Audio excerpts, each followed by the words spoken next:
Hello there, welcome to another episode of Flash Zellow, Fiction Done Fast, a show where I take a bunch of writing prompts from my friends and turn them into one-page short stories for your entertainment. Welcome back. How's everybody doing? I'm not telling you what's in this mug. It's been a rough 24 hours.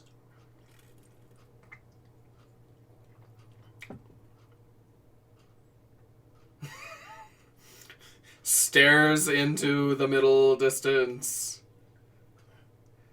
I'm gonna be straight with you guys. I'm trapped somewhere between seasonal depression and COVID brain, and I'm just really fucking tired. How about you?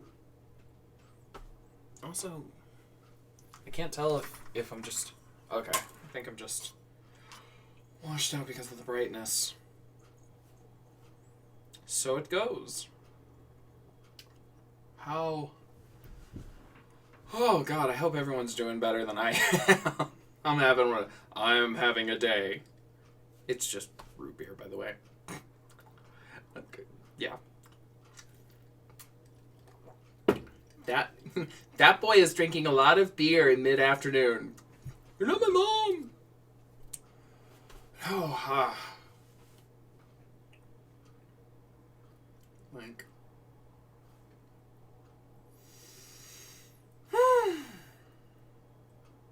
I don't know. I don't think anyone really tunes in here to hear about my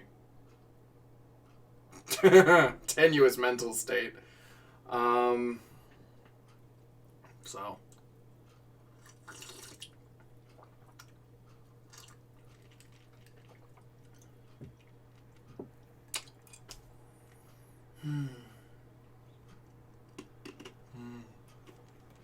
Well.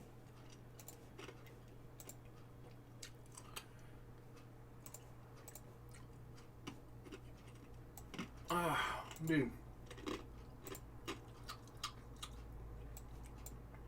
There you go. I bet that sounded great. Well, in lieu of anyone popping into the chat to say hello, I'm just going to pop in, start reading the prompts, and see what jumps out at me. So yeah, we are still working our way through, Veramat 89's Christmas dumped of prompts.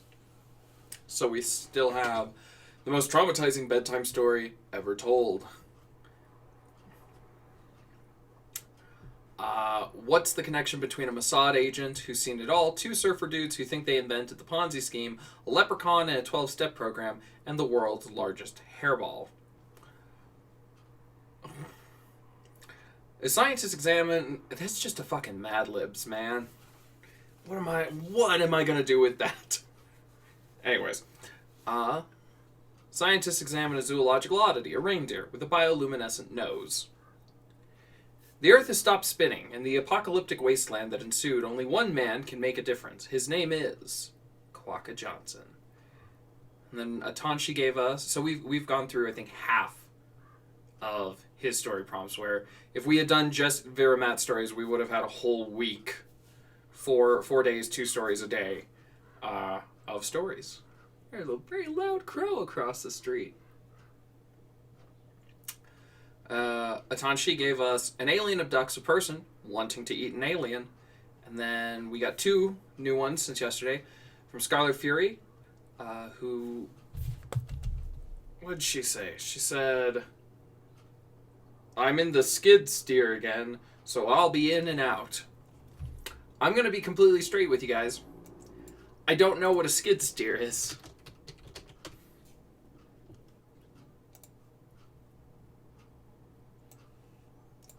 Ah. You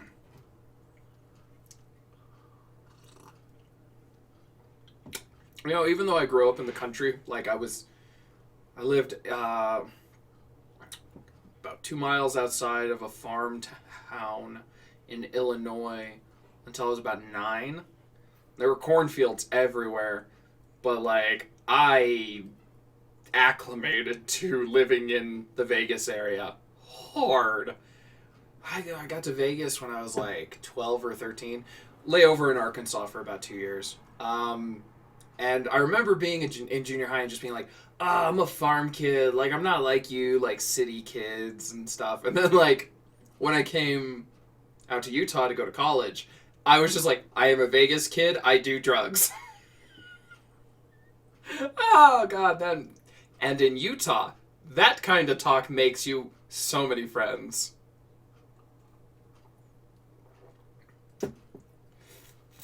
Anyways, it did. Eventually, I made really wonderful friends. It just took me a while to kind of feel it out, I guess you could say. So that's a skid steer.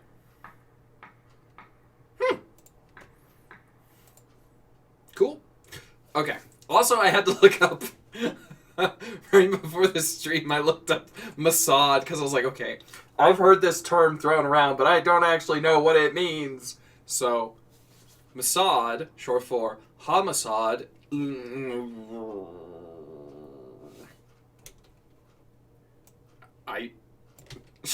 That is very short for pronunciation.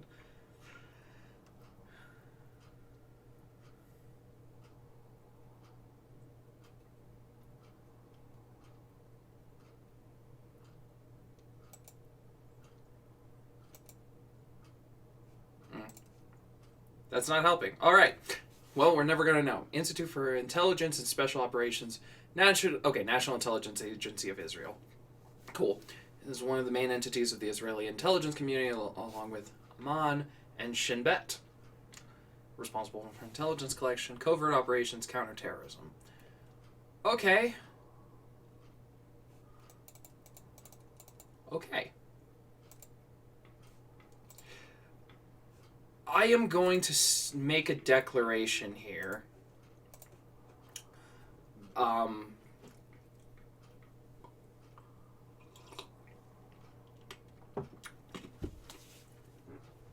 The Mossad inclusion on this one concerns me just because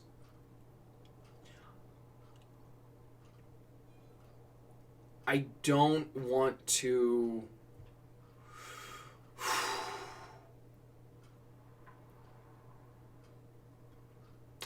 Israel is I as a I would not mind staying clear of having a statement about Israel because I know enough to know that it's complicated, and I don't know enough to have what I would describe as an informed opinion. Which is a level of growth far better than my edgelord teenager Vegas drunk self. So, like, if given the choice, I would never include something like that. And, you know, the inclusion of anything is going to bring with it all art is political. That's why I find Mandalorian very impressive, because after 16 episodes, it's done a very thorough job of scrubbing itself of having any particular political ideology. And that takes effort. That takes a lot of effort. So, writing a story about a Mossad agent, or just including a Mossad agent, that's that's a bit of a tenuous, shaky ground, thin ice, whatever you want to call it. And for these little one-page stories, you don't have the opportunity to go into a lot of nuance. So,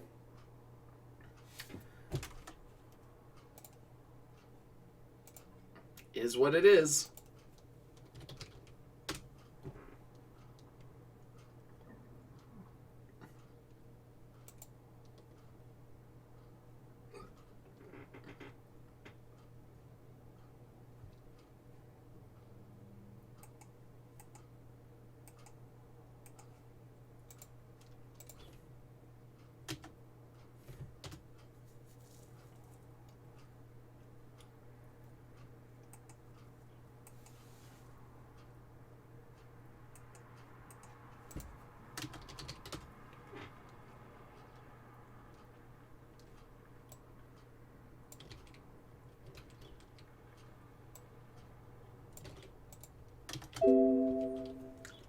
I hadn't even intended to do the Mossad story, but I'm gonna add something because I just looked it up while it was on my brain. I might end up trying to write this one. I don't know if I'm gonna do it first though. But let's look at the other the other two stories before I completely forget.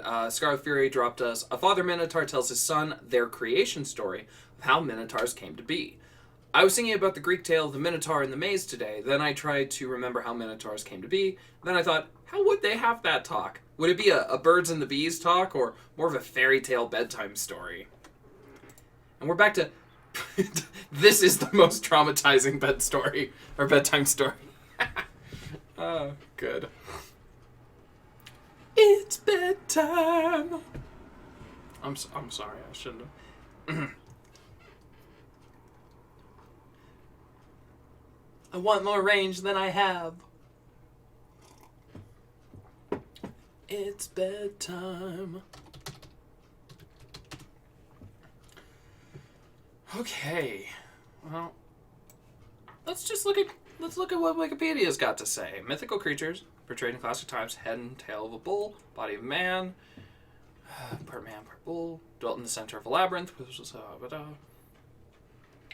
someone's out jogging. Good for them. I miss jogging, but I fucked up my knee. Can still ride the exercise bike, though, so that's cardio. The word Minotaur derives from the ancient Greek... the bull of Minos. In Crete, Minotaur was known by the name Asterion, a name shared with Minos' foster father. In Etruscan, the Minotaur had the name... Minotaur was originally a proper noun in reference to this mythical figure. The use of Minotaur as a common noun to refer to members of a generic species of bull-headed creatures developed much later in 20th century fantasy genre media. Okay. After ascending the throne on the island of... Is it Crete? I want to say Crete for some reason. Minos competed with his brother as ruler.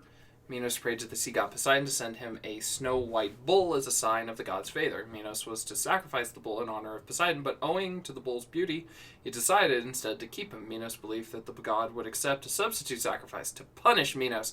Poseidon made Minos' wife fall...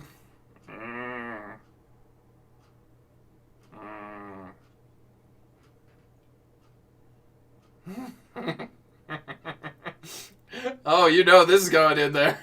This is every awkward conversation any parents had with their kid about sex. Well, there was some dubious consent, and the gods suck. I was waiting for you to get there. Thanks, Scarlet Fury. Thanks. Poseidon made Minos' wife, Pasiphae, fall in love with the bull. Pasiphae had the craftsman Daedalus fashion a hollow wooden cow, which she climbed into in order to mate with the bull. Scarlet Fury, I take it back. I don't like this prompt anymore. Pasiphae nursed the Minotaur, but he grew in size and became ferocious as the unnatural offspring of woman and the beast. The Minotaur had no natural source of nourishment and thus devoured humans for sustenance. Alright. Minos, following the advice from the Oracle of Delphi, could have just sacrificed the fucking bull, dude. Could have skipped all the bull fucking. Just sacrifice the bull. That's what it was there for. Had Daedalus construct a gigantic labyrinth to hold the Minotaur. Its location was near Minos' palace in Knossos. The Minotaur is commonly represented in classical art with the body of a man, head and tail of a bull. River seduce. Okay, wait.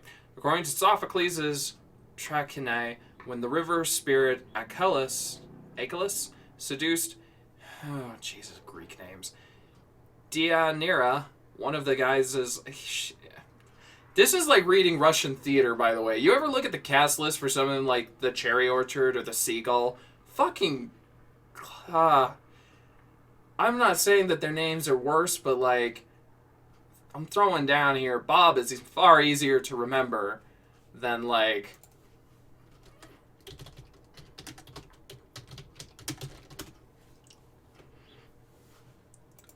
let's see. You look at Cherry Orchard characters.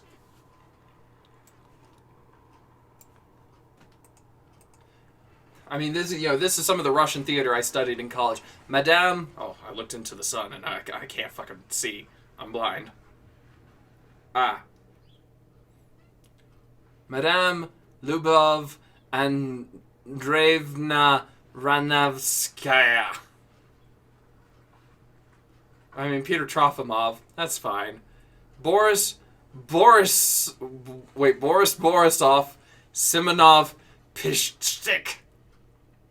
And then there's Anya and Varya and Leonid Andreevich Giev, Yermale Alexevich Lopukin.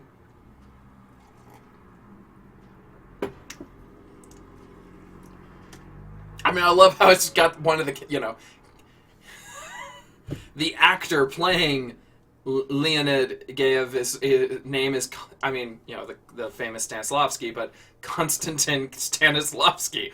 Fucking Russian names, man. There are 3 syllables in my name. Shane Zellow. There's 5 if you include my middle name. I'm just saying. Anyways, right, Minotaur. Okay, from classical times through the Renaissance, the Minotaur... Dianera, one of the guises he assumed was a man with the head of a bull. She'll suspect nothing if I look like this. Okay, from classical times through the Renaissance, the Minotaur appears at the center of many depictions of a labyrinth. Ovid's Latin account of the Minotaur, which did not describe which half was bull and which half was man.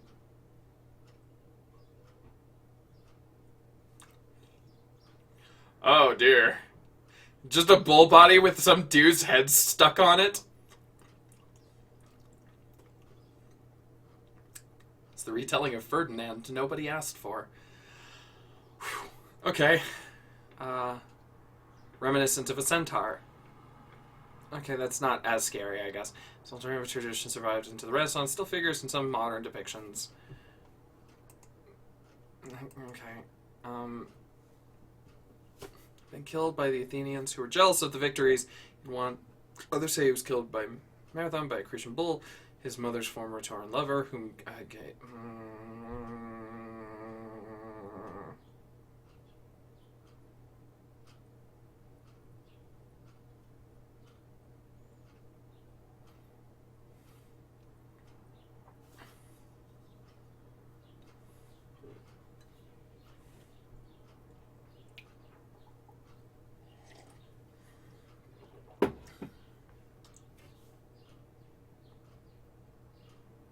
Up there, Minos' daughter Ariadne, so named for the character, or not so named, the character in Inception, so named for her. Navigator of the Labyrinth, makes sense. Hey, Nolan. Sorry, I watched Tenet last week, and... No. Okay, most accounts she gave him a ball thread allowed him to retrace his path. Fucking brilliant. According to various classical sources and representation, Theseus killed the Minotaur with his bare hands, his club, or his sword, or his Glock, and then led the Athenians out of the labyrinth, and they sailed with Ariadne away from Crete. On the way home, Theseus abandoned Ariadne on the island. Wow!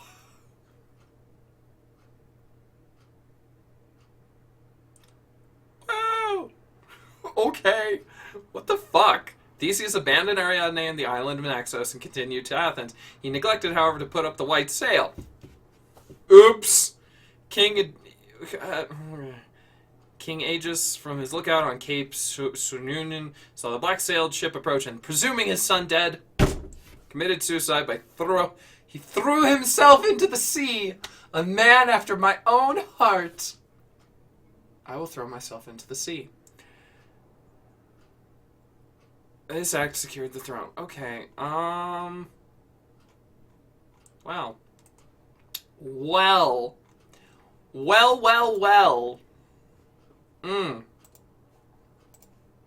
Thanks, Scarlet Fury. This prompt. How about that? Okay, and then the last prompt we got is Swooby. Socks are the only safe way to leave the house, but also socks are snakes.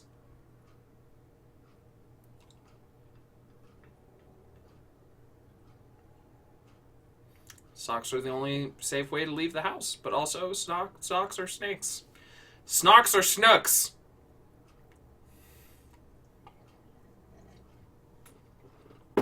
You could always make up your own story. Nope. Nope.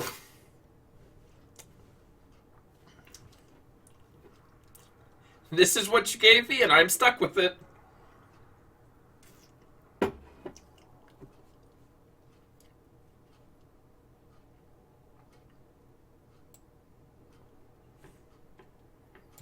Besides, make up my own story. Who do you think I am? Neil Gaiman?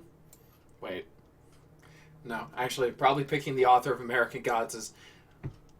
Tolkien was drawing on Norse mythology. Witcher's on Polish mythology.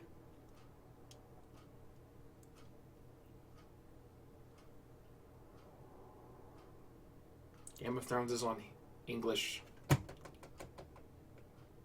legend, I guess.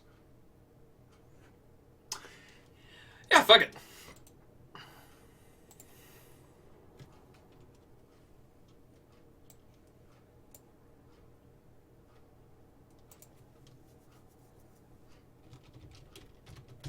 Hey, Scarlet Fury, were you here yesterday? I literally cannot remember.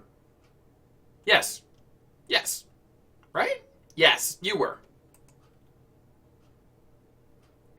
I'm having a hard time keeping track of time.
Okay.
I'm just throwing this out there. Somebody who has no interest in having kids. Thank fuck I'm spared this shit. Hmm.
Dokie, okie diddly, okie howdy do. I'm back.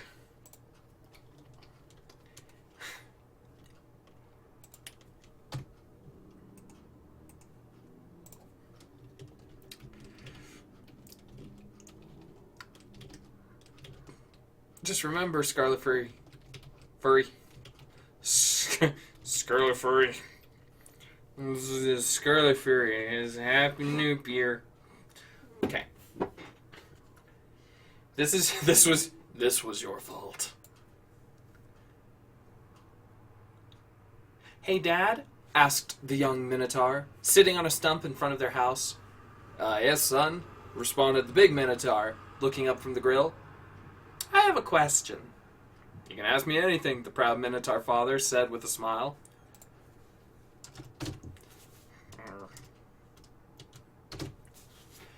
Where do Minotaurs come from? Well, when a mommy Minotaur and a daddy Minotaur love each other very much. Not that story, Dad. I know where I come from, but what about Minotaurs? Where do Minotaurs come from? Oh. Well, on the island of Crete, a human named Minos prayed to Poseidon and received a beautiful white bull that he was supposed to, The young Minotaur looked up at him expectantly. Take care of? Yes! With a knife, the father Minotaur thought. But, he wasn't very good at it. Oh. So did Poseidon punish Minos by taking the bull away? No. He, violated every consent law imaginable. He introduced the bull to, Minos' wife, Pasiphae, and they fell in love very naturally. Oh, and she took of the bull? The father Minotaur pursed his bull lips. Yup. Made a big hollow cow made of wood as a gift. Why was it hollow? The young Minotaur asked. Air escaped the father cow's lips. The father's... Air escaped the father's cow lips. He stared at his son's wide brown eyes. Well, you see. You know what? That's a very good question, actually. I really think, you know what? You should go ask your mother. His son rolled his eyes. Fine. Before wandering back into the house. A few seconds later, he heard, Your father told you what story?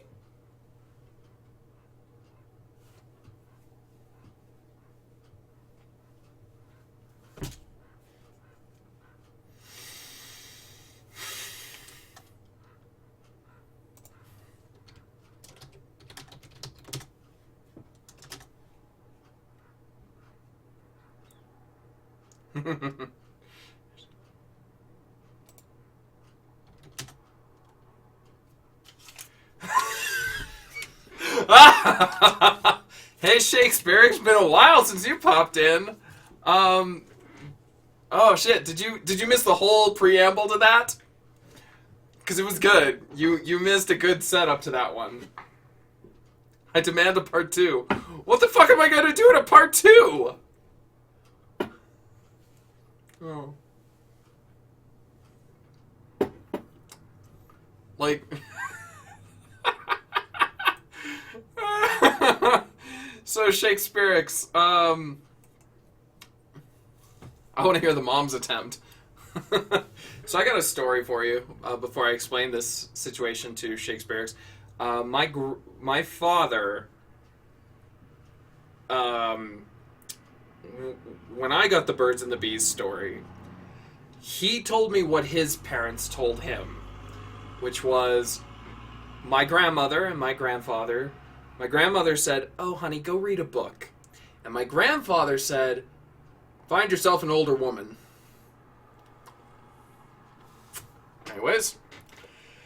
So, Shakespeare's, what you stumbled into, as you can see on the screen, is Scarlet Fury gave me the prompt. A father Minotaur tells his son their creation story, how Minotaurs came to be.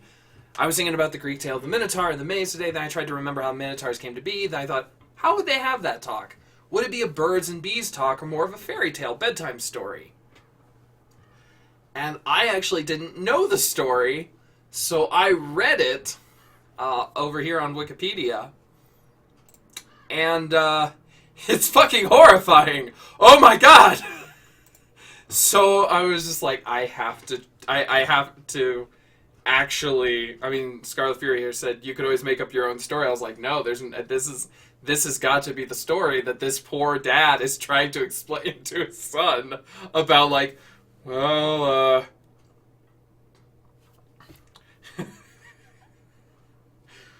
well, you see, the guy was supposed to kill a really pretty bull or a cow that Poseidon gave him, but he didn't want to because it was real pretty. So as punishment, Poseidon made his wife fall in love with the bull. She built a big hollow cow statue that she could be inside of so she could mate with the bull. And that gave birth to the Minotaur. It's like... So you missed the part where I was reading it out loud and discovering this in real time. Going, oh god, oh no, oh dear. Fucking Greeks, man. Anyways, yeah, like you get a little... You hear about Zeus turning into a swan and, into sand and shit. You start to think, I've heard it all. And then you hit cow fucking.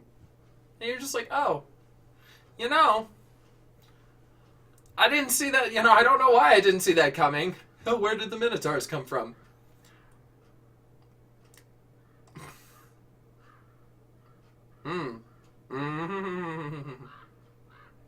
Now I know. So there you go. Here it is. Here it is. Yep. How about that? So, Shakespeare, how you doing?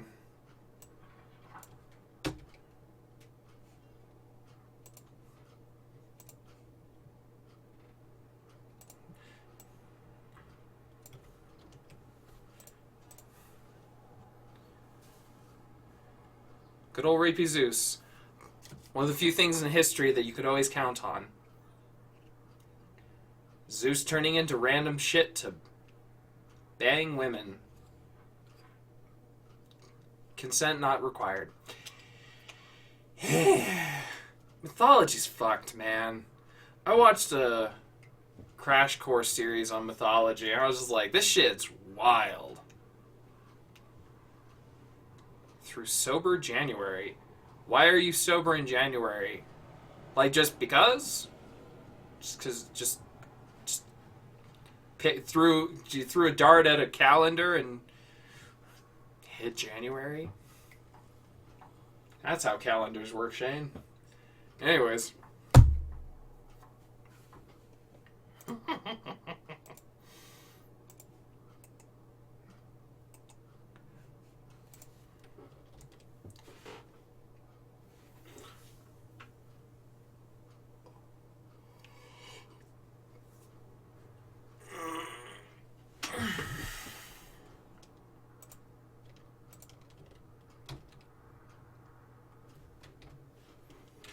Well, I figured that this month is always miserable, so might as well thoroughly experience it.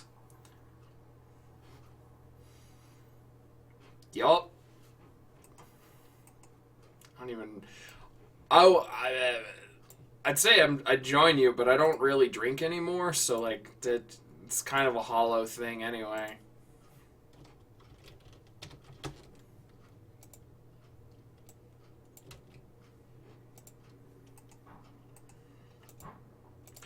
Alright, Shakespeare's. Well, I got you here. I got maybe Scarlet Fury. She is on the...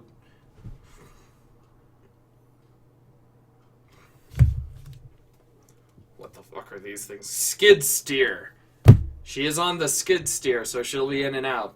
So I gotcha. And we're gonna do this prompt from Viramat. What is the connection between a Mossad agent who's seen it all, two surfer dudes who think they invented the Ponzi scheme, a leprechaun in a 12-step program, and the world's largest hairball?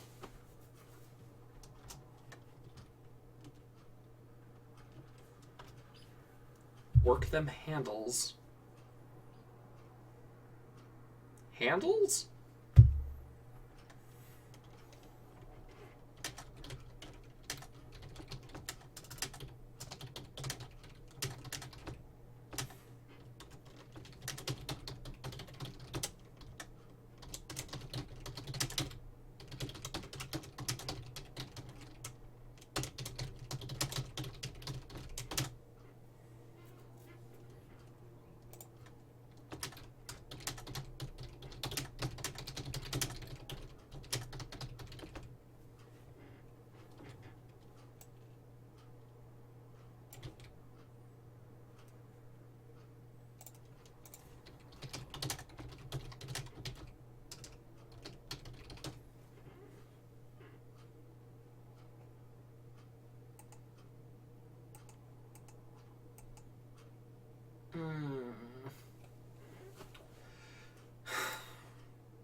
Why do I always have to look this shit up? The world's largest hairball, Garden City, Kansas, found in the stomach of a cow that was slaughtered at a nearby meat packing plant. It weighed 55 pounds at the time. It was that wet then, but it's drier and lighter now, and it is 38 inches around.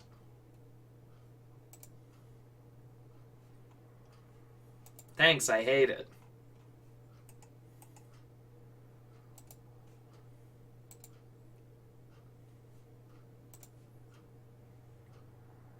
Oh god, I have it. I don't have it. I hate it. Oh.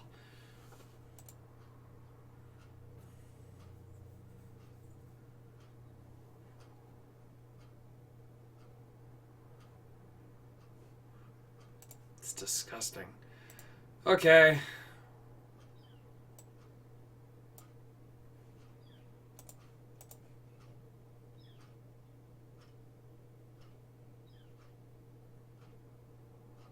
Best pilot on the ranch. Out of how many?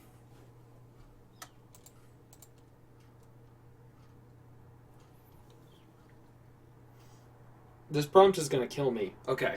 What is the connection between a Mossad agent who's seen it all, two surfer dudes who think they invented the Ponzi scheme?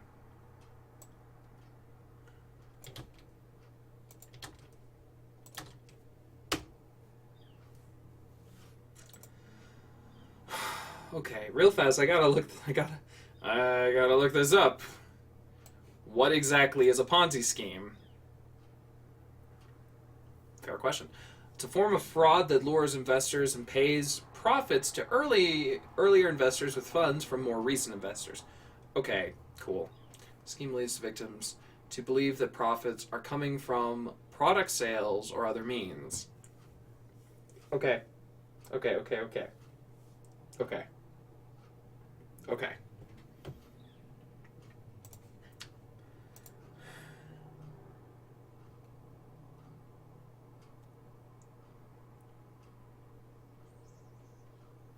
So,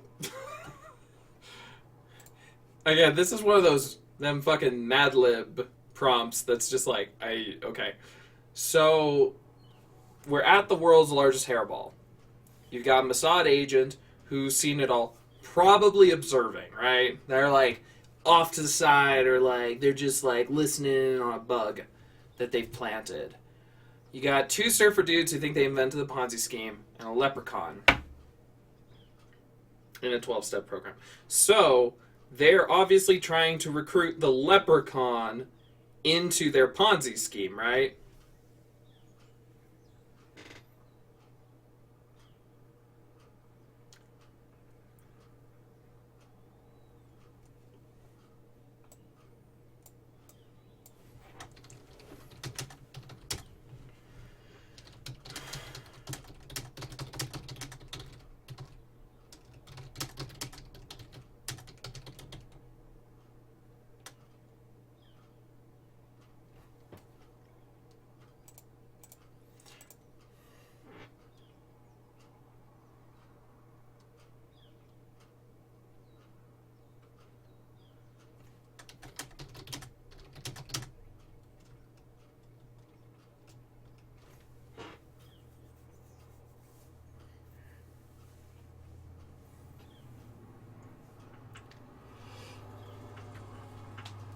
my god, this is such a weird prompt. Okay.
Should Scarlet really be operating a motor vehicle with the amount of acid she is clearly on? Why do we think that Scarlet Fury is on acid?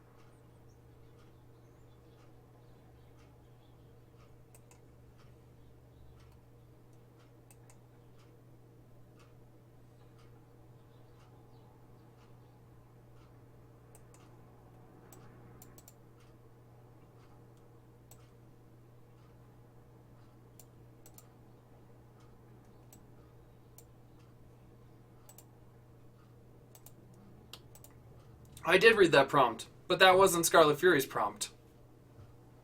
That's Viramat's prompt. I mean, Scarlet Fury gave me the Minotaur prompt, which, you know, take that how you will.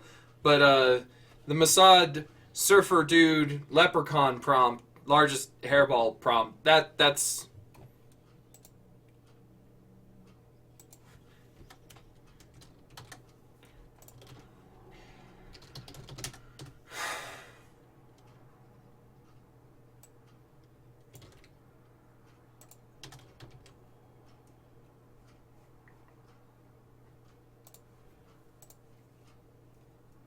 my apologies. As you were. Continue operating motor vehicles. Heavy machinery. You're clearly in the vine. Alright. So this is one of those prompts that, Okay. I'm trying to think about how to, like, spread this out. Okay. How about this?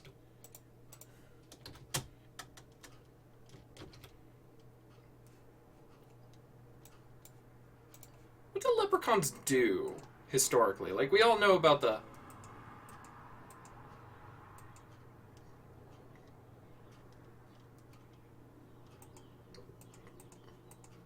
Like, I wrote a story about Fae characters, but...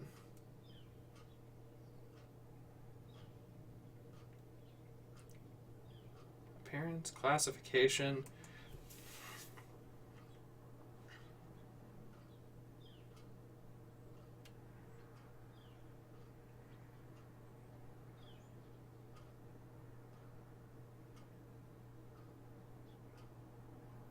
Okay. Leprechaun is thought to engage in pranks on the level of mischief and requiring special caution, but in contrast, other fairies might carry out deeds more menacing to humans. Okay.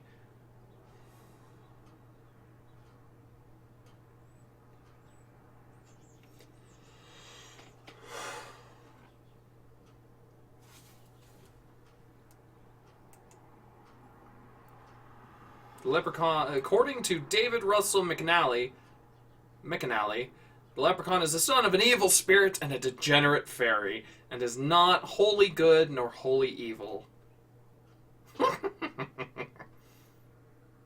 So they're from Boston.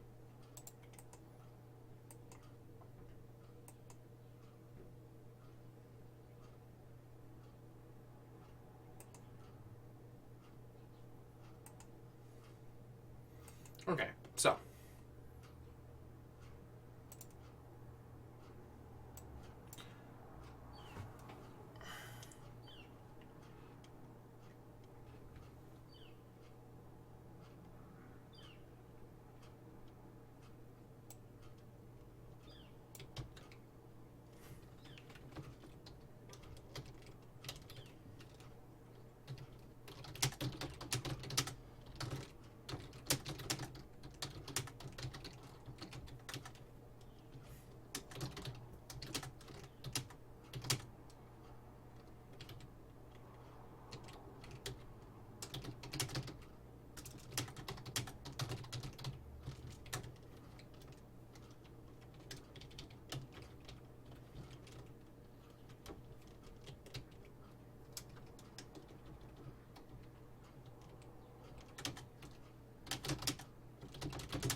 Okay.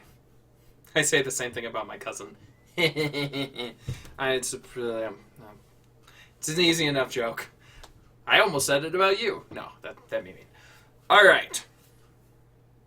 So we have Reuven Zamir, a Mossad agent who's seen it all, is tailing two surfer dudes to the world, or tails. Okay. Reuven Zamir, a Mossad agent who's seen it all, tails two surfer dudes to the world's largest hairball. In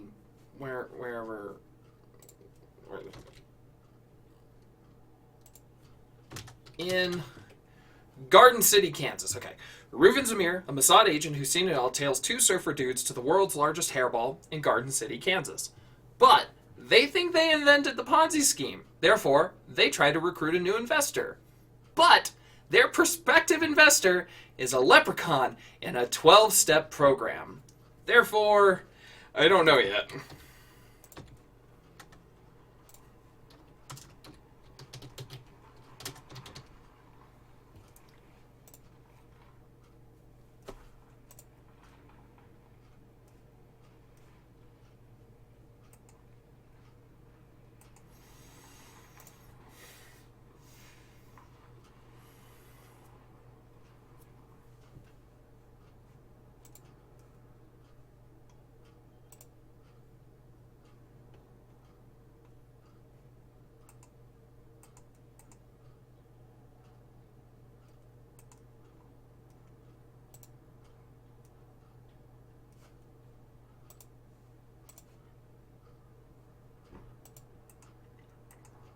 Oi, Shakespearex.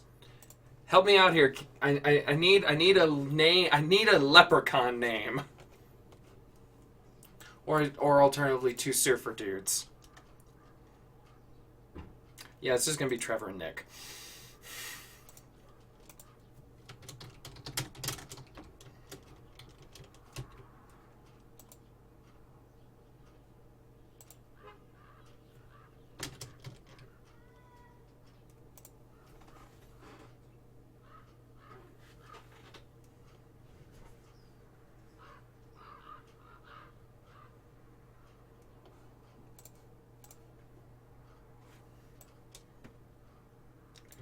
Herschel McGinnis.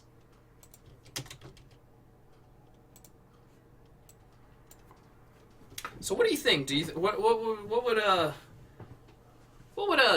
leprechaun in a 12-step program be like? Would he be, Sorry. Would he be known as Shotzo Hennessy to his friends, which he does not have? Good.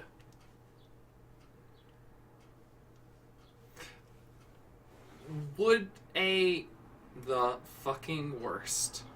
A leprechaun in a 12-step program? Not like, Ah, yes. I can't fucking. I've never been good at an Irish accent.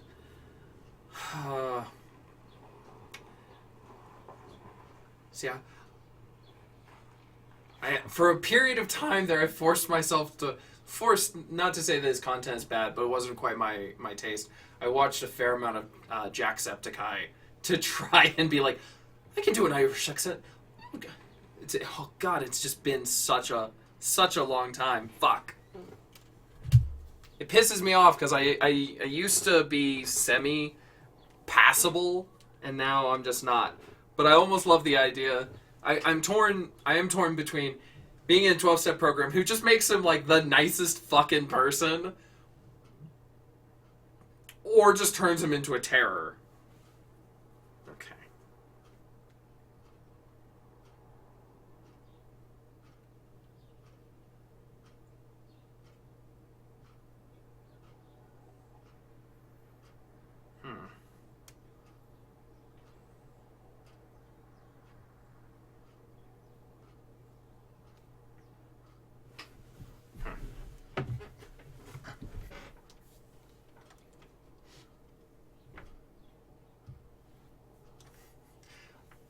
Yeah, listening to him doing an Irish accent just for a second or two, I'm like, yep, nope, can't do it. An Irish accent. An Irish brogue. Top of the morning to you, laddies. My name is Jacksepticeye. Whatever. His fucking intro. That man had so much excess energy early on. Like a boss. I think that's part of the reason why I couldn't get into him. I was like, this is too much even for me. Sorry, man. Okay.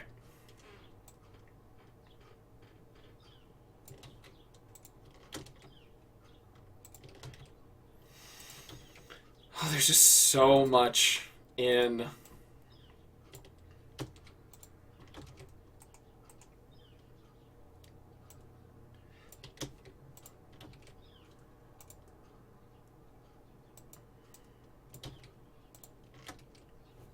Okay.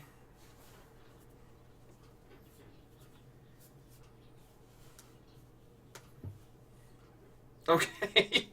Oh, this is fucking weird.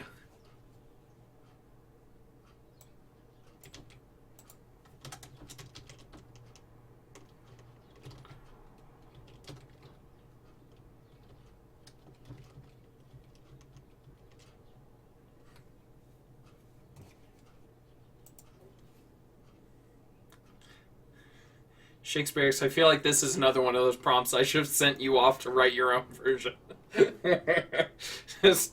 just for the fucking challenge of it.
Yep, this is probably just going weird places, man.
Okay.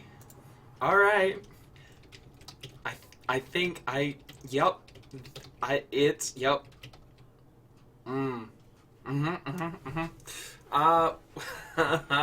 Well. Fuck it. Let's jump into this the tale.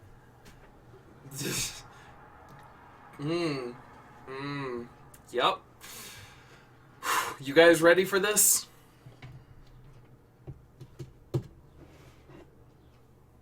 No, I don't think I'm gonna try. I might try once the Irish accent. I will try. Do a bit of an Irish accent. Hey, my lucky charms. God, it's the plate. I know. The resonance is like way forward with the Irish accent. Ugh. I apologize to everyone. I will try harder. Fuck me. Alright, let's fucking do this.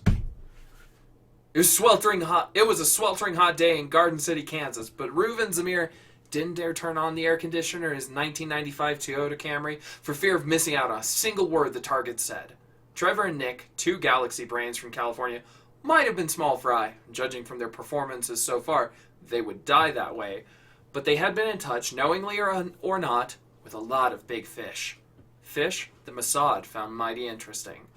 It had been decades since Reuven had been assigned to tail two such inept targets. Somehow, and Reuven didn't have it in him to imagine how, they were convinced that they were the progenitors of the Ponzi scheme. Dude, Nick was saying, let me do the talking. You always do the talking, Trevor said back. That's because I do the talking better than you. Now shut up. Reuven heard the sound of a door opening. Mr. McGinnis? An Irish accent filtered through the microphone in Reuven's ear. Arshel McGinnis, shots a Hennessy to my friends. There was a pause. Which I do not have. Well, we're here about a job prospect, and I think you'd be very interested in. That I think you'd be very interested in. Look, boys, I've had a fucking day, and all I want is a drink. So if you're hoping to get me to invest so that you can pay off the investors you already have, intending to pay me off with investors you do not have yet, then I'm afraid we're done here. Goodbye. Whoa, Trevor started to say. And before the sound of static filled Reuven's receiver, he pulled the headphones off and uttered a pained cry through gritted teeth. What the fuck? Ah. Now I'm in it. I can't escape. What the fuck? Even as his ears continued to ring, he pulled the headset back on, hoping he hadn't missed anything important. Holy shit, Nick was saying. Trevor, I think we might have been teleported. Hey, Nick, I think you're right. Is that a giant hairball?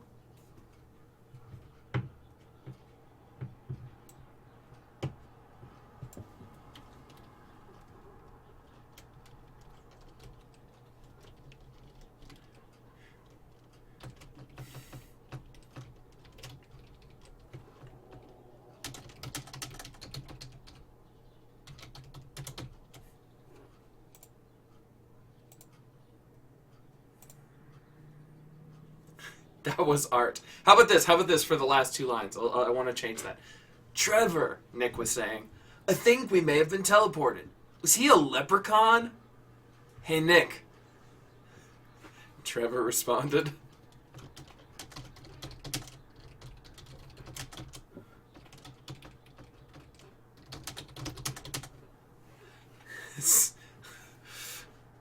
Trevor, Nick was saying, I think we may have been teleported. Was he a leprechaun? Hey, Nick, Trevor responded. I think you might be right. Is that a giant hairball? Oh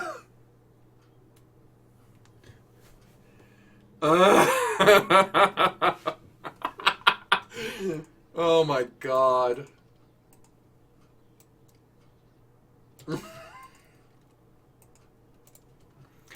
There you go.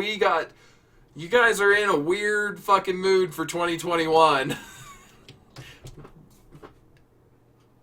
Bill and Ted start a scam. I mean, you know, it's really sad that the fucking Irish accent is so goddamn rusty, but the Bill and Ted voice is fucking crystal clear. That one I can still do at the drop of a hat. Shut up, Ted! Hey, you remember when I took...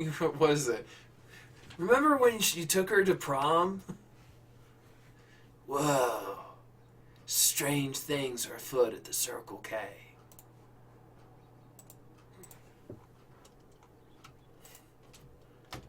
Be excellent to each other. I need to rewatch the first one, and I really want to see... I need to see the new one. I haven't gotten around to it.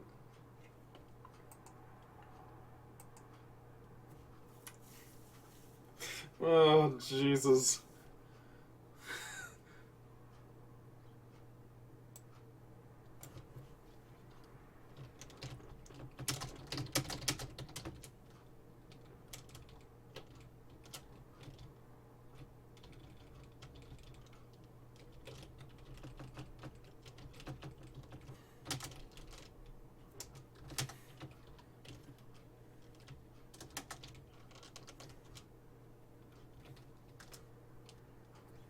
Okay, no, I'm gonna stop fiddling, but I want... Okay, Trevor, Nick was saying, I think we may have been teleported. Was he a leprechaun? Nick, Trevor responded, you might be right. Where are we? Is that a giant hairball? Okay, now I'm done. Yeah, this is one of the few that I'm like, no, I gotta keep fiddling. I gotta get the Bill and Ted one right. The Mad Libs one. I hope Veramat's fucking happy with this story, because Jesus Christ, I probably put more thought into making this one work than any of the others. I'm just like, okay, what do I do? Man. Oh my god. So Shakespearex, you got any new prompts for me? New year, new prompts?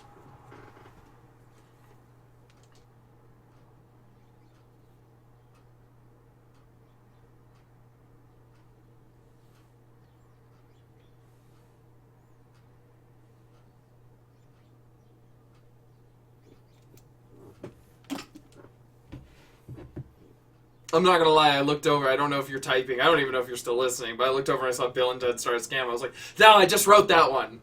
Oh no, that wasn't a prompt, that was just there already. I shall ponder. You know how many people have told me that? You're fine, you've given me prompts before, but a couple of people are like, I'll think about it, and then I never hear back from them.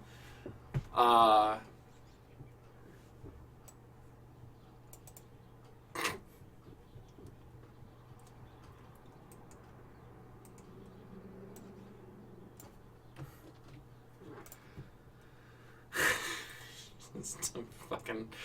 And obviously, Shakespearex, while you're pondering, I had to call them Nick and Trevor, right? Like, I had no choice.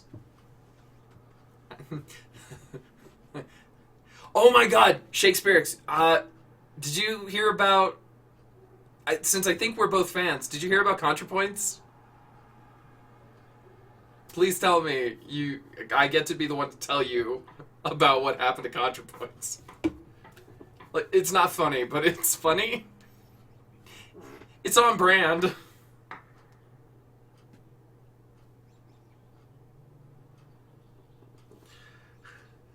So, on Instagram, Contra posted, sorry I abandoned you, my sweet Grams. 2020 really got the best of me. Started in a bad place and quarantine locked me there. Feels like I lost the whole year. First to emotional permafrost and then to being a goddamn junkie. Literally, opium.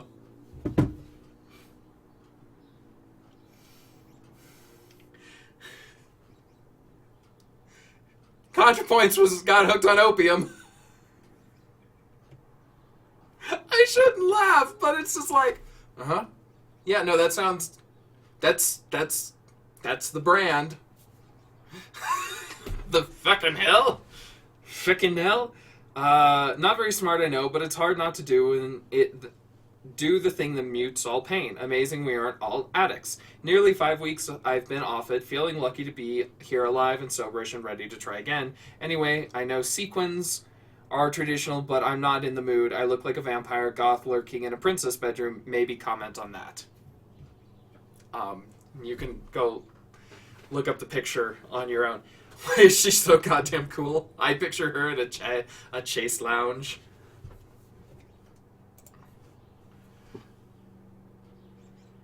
I don't know if... Oh. Oh, no.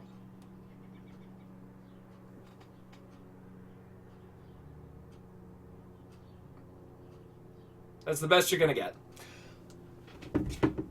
On my, poor Cassie's, actually, webcam. Poor webcam. So, I just read that, and Cassie read it, and then she read it to me, and we were both just like, I can't imagine her getting hooked on anything else. That's, again, perfectly on brand. And, again, it's terrible. That's terrible. I feel so bad. He said through a smile. But I thought you'd appreciate that. Poor Natalie. Alright, well, I wrote 2 stories, or once. Honestly, both of these are some of the weirdest ones I've done. So, hey Shakespeare, how's your beard gone? Because I've kind of just given up. Across the board, you might have noticed. I'm just curious, how far down is yours now? I turned on the I actually opened it so I can see the camera, and I'm just like, I have a face. If you can't tell, I'm in a mood. It's always what Cassie says when I get kind of high energy. She's like, "You're in a mood."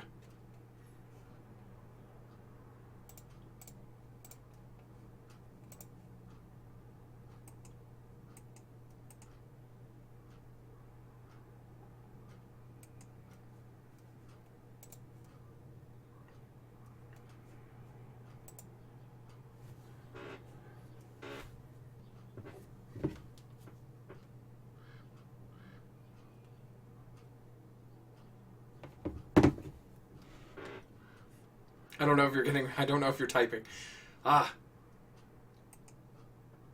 It's one thing that I kind of wish Twitch showed me if people were responding or not. I'm sure with bigger platforms that's just not even reasonable, but still. Also, hey, Shakespeare's, we hit over 100 stories, so that's kind of cool.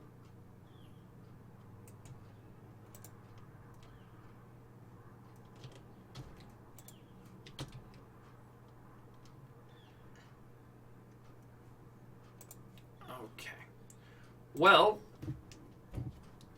I don't know if you're responding, so I'm going to take the moment to I can clean some of this up, and I think I'm going to wrap up the stream. That's what I'm going to do. I'm going to wrap everything up. I'm going to call it a night. I'll be back tomorrow. Yeah, I'll be back tomorrow. Oops, too far. Yeah. So,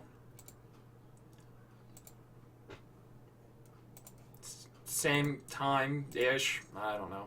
Today I had to push things back so I could take Cassie to work, and it was a choice between trying to have the stream done before 3 o'clock or just start after.